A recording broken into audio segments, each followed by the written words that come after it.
چطور به استاد دیالوگ با زنا تبدیل بشیم؟ مردی که هر جایی فقط با حرفاش دخترها بهش علاقه‌مند شن.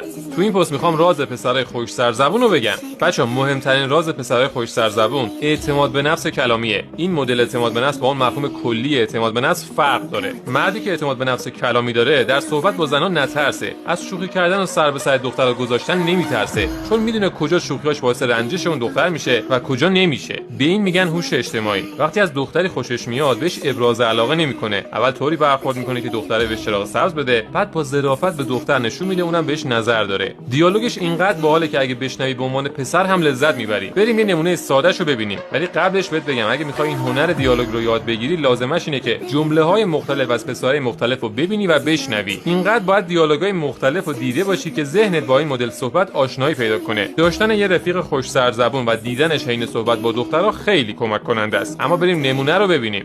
سلام خانم، شما اگه بتونین منو بخندونین من قول میدم که با شما ازدواج بکنم. یه جمله مثلا یا یه چیزی بگین که من خندم بگیره با شما ازدواج میکنم. نمیدونم.